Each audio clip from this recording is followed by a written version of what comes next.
We have our annual investment competition.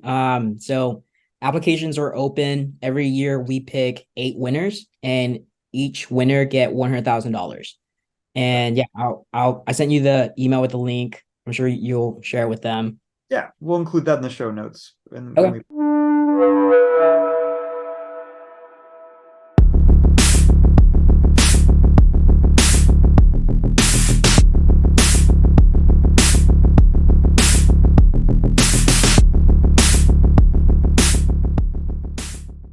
All right, this is another episode of the Founders Pack podcast. My guest today is Triet Nguyen from Render Capital, and that's a new position for you, right?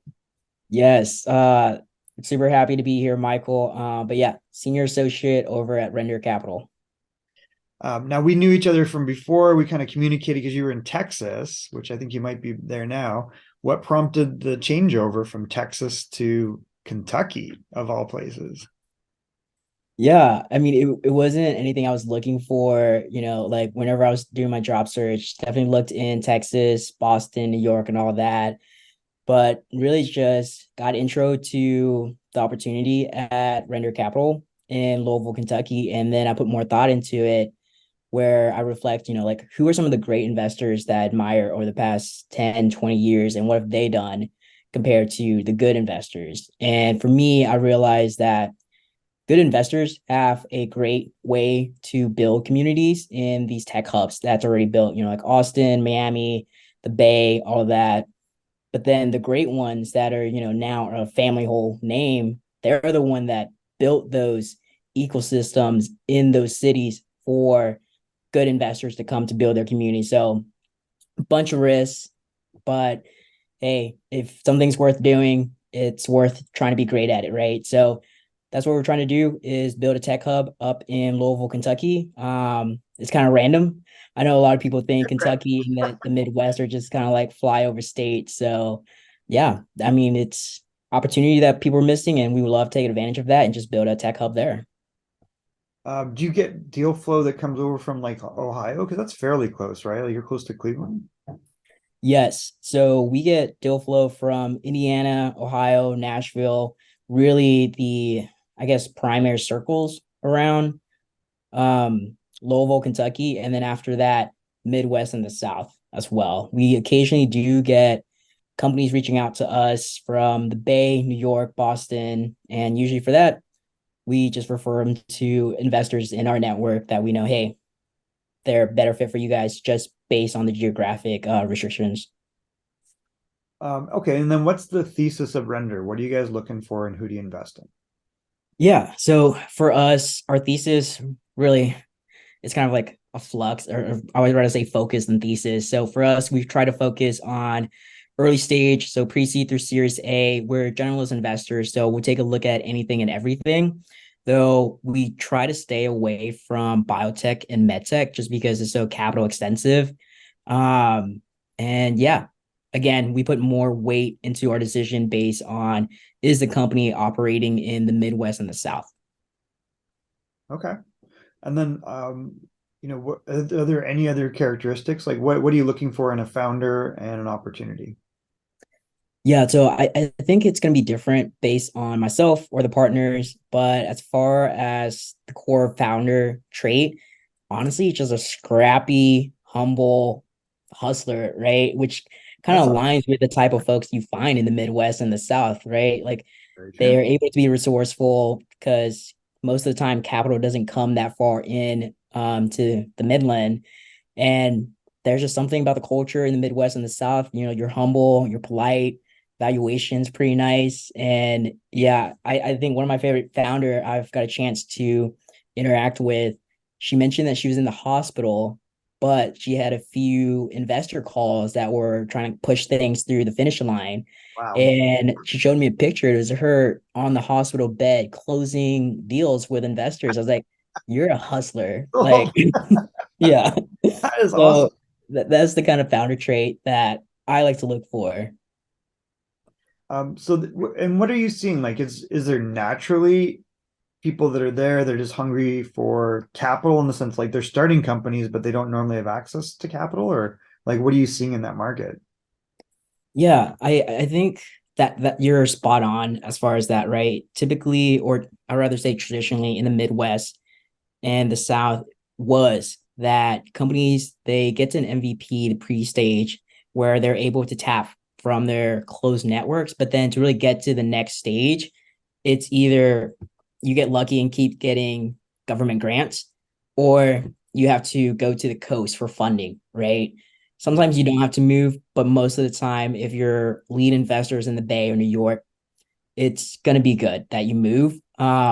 So that's where we try to come in to provide that risk capital at the early stage so that they don't have to move. And it's not just us, right? There's a ton of other mid-continental investors that I've recently met just from being in at Render Capital. There's this huge network of founders and VCs that are focused on just investing in the mid-continental.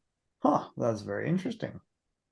Well, I mean, Nashville's near and dear close to my heart. Trying to get my head wrapped around what's going on there. The one person that I think I mentioned to you before, we did talk to prior was Cam Duty from Brickyard, and they're in Chattanooga. And so that's been interesting because I think they probably had something very similar, right? Where they came up with a unique model and they would bring people in. They built a crazy house there. Uh, Mhm. what are some of the results you guys have seen early on, and like how are things changing where you are? Yeah, it's funny that you mentioned Nashville because a an investor that comes to mind is Nicole Wishoff. I hope I Right. pronounced her name right. That's Yeah, right. She's in Nashville. I always forget yeah, that. she's in Nashville. I got a chance to like catch one of her speech or videos that she mentioned, and like yeah, Nashville is like a popping tech ecosystem that are coming up on the rise. But as far as what we're seeing in general, it's I think what we're seeing so far, and like this is like us 2 years in, or now a little bit 3 years in, so it's very new still, but we definitely see potential, right? Just from both some of the deal flows that we do get that are based already in Kentucky, are companies that we're backing that we do think that, oh, the valuation's amazing. We know our capital is going to go further if they stay here. And it's not like they're limited to who they can serve, especially nowadays in 2023, right? Um, Makes total sense. You have yeah. access to any market almost. Like, what's the profile of the founders? Just curious. Like, are they younger, older? Is there a mix? Like, is there anything coming out of Kentucky? Because there's like the university system. Yeah, I would say it's been a mix.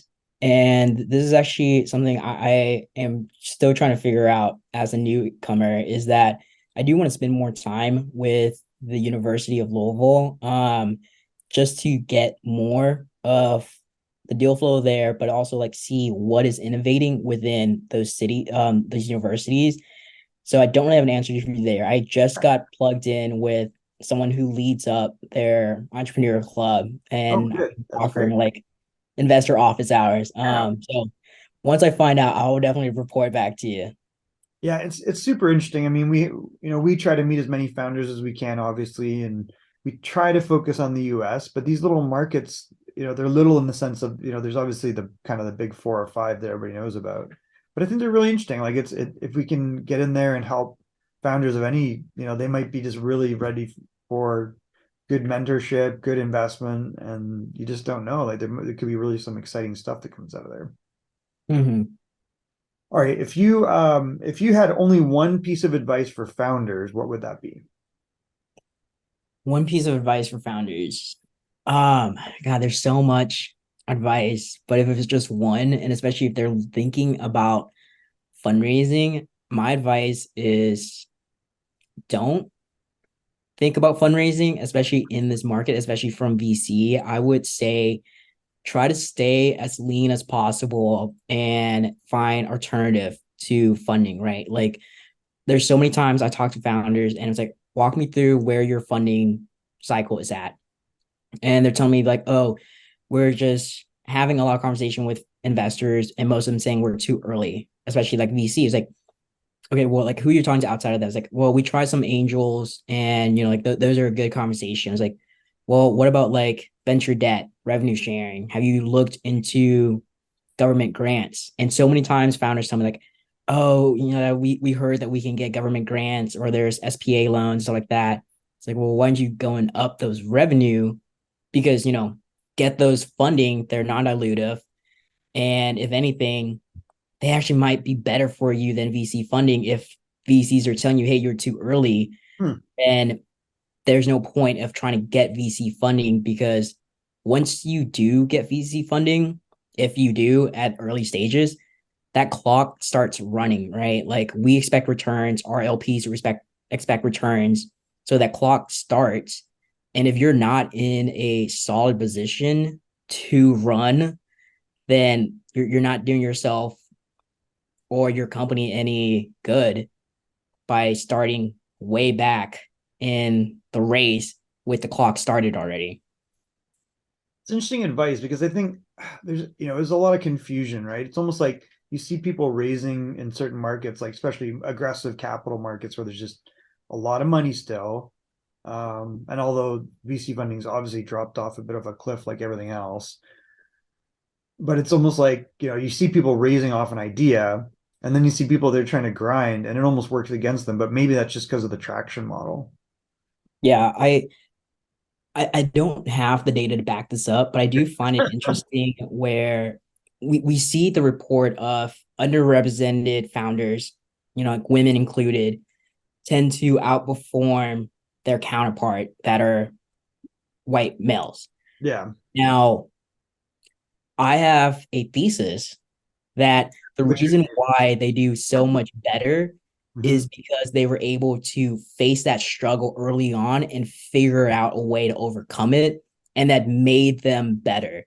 Versus, Probably. it's kind of like one of those like you had to be scrappy to be stronger.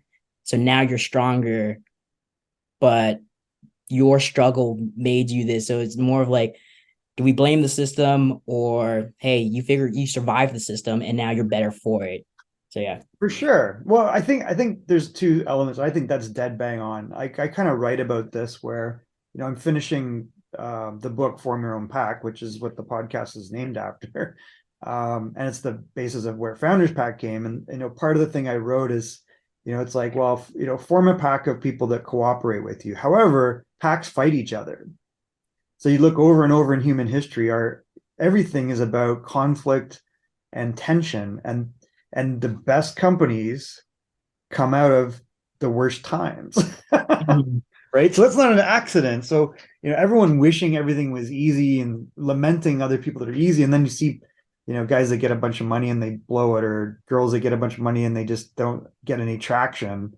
And then you're right, like other people that are scrapping it out, really believe in what they're doing, they get traction. And I think that's totally what I see when I researching this is the worst times. Like you look at 2008, you look at 2020, and then I write about Japan after World War II and the Keiretsu. And Mhm. all those times were like crazy catastrophic endings that were rebirth, like a phoenix, right? And they came Yeah. up with novel solutions. They were scrappy, and there were reasons that everything accelerated. So I think it's a totally valid claim. I mean, I think that makes total sense to me. I think the other thing is, and no one seems to have this data. I want to see we see the funding percentages, right, of that stat, which is totally ridiculous without the how many people pitched. And I'm like, I want to know how many people pitch because I think there's another thing, which is people don't try. Mhm. The people you see that are popping through are the best people out of those other categories, right? So you see, well, there's, if pitches are only 10% women, for example, and then are they getting funded 90% of the time? Is it 50%? Is it 30%? Like, let's look at the whole picture because I think we're only seeing the best of the best go for it. And we need to have other people taking a risk and trying. That's more important. Like, you can't win if you can't try. Yeah. Yeah. Yeah. But Trying is definitely the first step to winning, yeah, right? don't tell yourself a story why you can't before you even try. Yeah. Because I got bad news for everybody. There's no boogeyman holding you back. You can say whatever you want. I see people that like I came to this country. I'm not born here. We all come for one reason because people are not telling you no as much as other places. So I'm like, Yeah. just stop making excuses. Try something. If it breaks, do it again. Yeah. That's what we want to see from everybody. All right. What's the role of, you're building community, but so far for you personally, maybe And in the fund itself, like however you want to answer it, what's the role of community and or partnerships been in your success so far? Yeah, I think it comes down to really how we perceive the process, right? Like building the to me at least, and I think a lot of our team aligns with this, is that the community aspect is just a byproduct, right? It will happen or it won't happen. It's a future product that there's no point of trying to stress yourself out about it right now. It's a good vision to chase after, but it's better of your time to focus on the process. And what does the process include? Like, okay, are we providing actual value to our portfolio companies? Are we providing value to companies that we have to say no to, but we still want to see them succeed? And do we provide value to the people around us, specifically the next generation of founders and VC? So for us, and this is like a project of mine right now, is that we actually built a founder toolkit where it's open source. It's all the resources, investor database that I was able to collect over my years working at an accelerator fund, pulling it from other investors that they post on social media. So we can just say, like, hey, unfortunately, we can't provide you with capital because it's not a fit. However, here is our founder toolkit that has fundraising resources to help you get to a yes on your next call. Here are investor databases that are curated to investors who lead pre-seed, who lead seed, investors who prefer to only invest in women founders, etc. So that way it's like, hopefully we can provide some value there. And then the other aspect is that we're going to continue to build that out because we do see a lot of founders. They are trying to start a business and they just don't know what tech stack to use. So we're putting that together. It's like, hey, this is what we use. This is what a lot of our portfolio company use. So Interesting. maybe you should take a look into it. And then our portfolio service platform, that's completely, I don't want to say better, but it definitely has more resources just because that is our portfolio companies. Yeah. Um, and then for me, as far as like giving back to the next generation and the ecosystem, stuff like that, I'm always happy to take a mentor call with founders that are, too early for us or not a fit, or aspiring VCs that's like, hey, how did you break into VC and stuff like that? Awesome. So that's the process that we were trying to focus on doing those things better to provide better value. And we think that the community, the ecosystem is just going to be a byproduct of doing those things really good well. That's amazing. Well, I think that's going to bear a lot of fruit and probably already has for you guys. And I wonder, like, would is there benefit? Like, we have, for example, like kind of a rapid start curriculum that's like do your own accelerator. Is that beneficial to people? Do you think to get them ready for VC? Like, is that something that you guys do? You refer to accelerators? Like, how do you deal with people that aren't maybe ready for you? Yeah. So the folks that aren't ready for us, usually, I guess it really depends on which fund they're not ready for, right? Fund two is more traditional VC. And if they're not ready for that, then that's when we try to push them towards our fund one, where we deploy capital through some of our programs, which is investment pitch competition for pre-seed, we funder match program, first dollar in for Black and brown founders.